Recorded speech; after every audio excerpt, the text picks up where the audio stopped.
लोग कहते हैं कि करबला में हजरत इमाम हुसैन की मदद के लिए कोई नहीं आया, लेकिन सच तो ये है कि उस दिन जमीन और आसमान की हर ताकत उनकी एक आवाज पर लड़ने के लिए तैयार थी। ये वाकया आशूरा के दिन का है। जिन्नात का बादशाह जाफर जिन अपने दरबार में तख्त पर बैठा जश्न मना रहा था। उसे इस बात की खबर ही नहीं थी कि करबला में नबी के घराने पर क्या बीत रही है।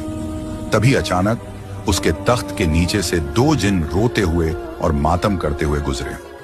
जाफर ने उन्हें रोका और पूछा, अरे आज तो खुशी का दिन है, तुम लोग क्यों रो रहे हो? उन जिन्नात ने रोते हुए जवाब दिया, ऐ बादशाह, आपको खबर नहीं, अभी हमारा गुजर यानी करबला की जमीन से हुआ। वहां हमने देखा कि रसूल अल्लाह के प्यारे नवासे हुसैन इब्ने अली खून में लथपथ हैं। उन पर तीरों की बारिश हो रही है और वो सजदे में हैं। ये सुनते ही जाफर जिन के पैरों तले से जमीन खिसक गई। उसने फौरन जश्न को रोका, सर से ताज उतार फेंका और जंगी लिबास पहन लिया। उसने अपनी तलवार निकाली और जिन्नात के एक बड़े लश्कर को लेकर हवा से भी तेज रफ्तार में करबला की तरफ दौड़ा।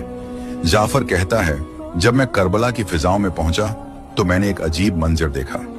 वहां सिर्फ यजीदी फौज नहीं थी, बल्कि आसमान से लेकर जमीन तक फरिश्ते, अंबिया और जिन्नात की कतारें खड़ी थीं। वो सब अपनी बारी का इंतजार कर रहे थे कि इमाम हुक्म दें तो वो दुश्मनों को खत्म कर दें। भीड़ इतनी थी कि जाफर को रास्ता नहीं मिल रहा था। तभी इमाम हुसैन ने नजर उठाई और पुकारा, जाफर मेरे पास आओ। जाफर जिन रोते हुए इमाम के कदमों में गिर गया और अर्ज की, आका मेरे पास जिन्नात की बहुत बड़ी फौज है, मुझे इजाजत दें, मैं पलक झपकते ही इन यजीदियों को राख कर दूंगा, इनका नामो निशान मिटा दूंगा। मगर इमाम हुसैन ने बड़े ही सुकून से फरमाया, नहीं जाफर, रुक जाओ। अगर मैं चाहूं तो एक इशारे में दुनिया पलट दूं, लेकिन मैं अपने नाना के दीन को बचाने के लिए और अपने रब की रजा के लिए ये सब्र कर रहा हूं। मुझे अपने अल्लाह की मर्जी प्यारी है। तो दोस्तों, याद रखना, करबला में इमाम हुसैन बेबस नहीं थे।